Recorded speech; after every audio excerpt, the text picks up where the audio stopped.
Years ago, I just stopped caring about getting a 9 to 5, and I decided that there was no plan B or second option, and it was always plan A. Is I'm going to make it. I don't care about anything else. I'm 20 years deep.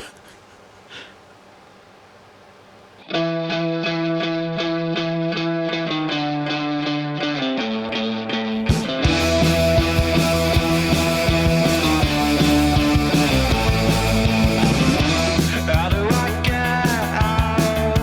get out of this mess I'm in? Sitting on the roadside, been on the run since Saturday. Won't you take me all the way?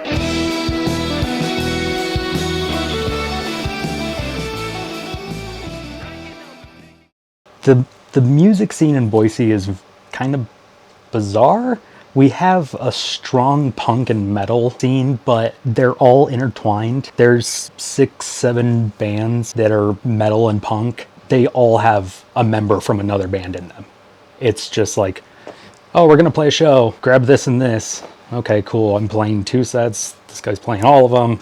It's a very tight knit set. And then when you're alternative rock like us, a little harder to do stuff as college level. My name is Alex Smith.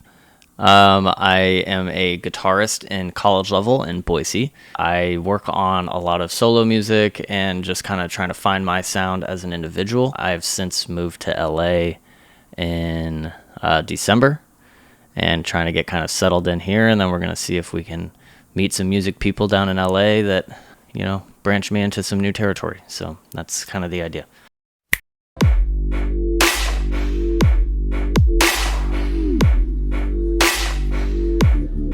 I think one of the biggest differentiators, obviously I'm not a labeled artist and I don't have any experience being a labeled artist. You wear every hat all the time. When you're an independent artist, you do have to handle everything that typically there's a team of people to help you with. There's usually, a giant team of people, like as a guitarist or a musician under a label, like your one job is to write the music, play the guitar, track it correctly, but you have, audio engineers and mixing engineers and recording engineers and mastering engineers and people who are dedicated to doing a specific part of the project.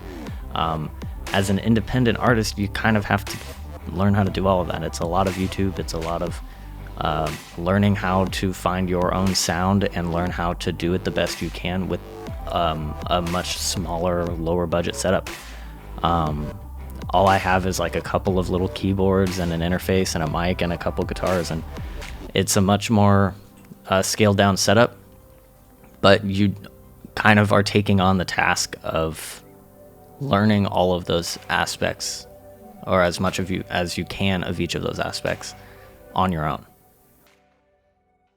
There will be a melody in my head or something like that, or I'll hear a drum beat in my head and instantly I'll like, or I'll record it with my phone and then input it into my DAW. One of my riffs came from Stardew Valley. Yeah, it was middle of the lockdown, and I just played Stardew Valley for hours and hours, and I would go work 90-hour weeks. Realistically, when I come up with an idea, if I'm really excited on a song, I can have a song written in 2 or 3 days, usually 2 or 3 evenings. It doesn't take a long time. However, most of the songs that I'm sitting on right now, I've been tinkering with for a year or 2 years because I'm afraid of putting songs out. So I'm like, this isn't quite right yet. I'm going to keep messing with this level of the snare for a year that nobody would ever notice or care about. So the real answer is a few days, honestly. Sometimes it's a little longer if it's a more involved song or if the ideas don't come to me quickly. But when you get in that zone, in that artistic kind of flow, and things are coming naturally and feeling right, a couple days. It's really not long. There's something different about making a song on your own in your room that's like a full vision that you've come up with, and then hearing that live. That is a very unique feeling, and I've never done it with a lot of my solo music, but going and watching one of her shows and watching her band play a song that I wrote in my room is a different feeling. It's really special and it's really cool to hear. You're not on my good side.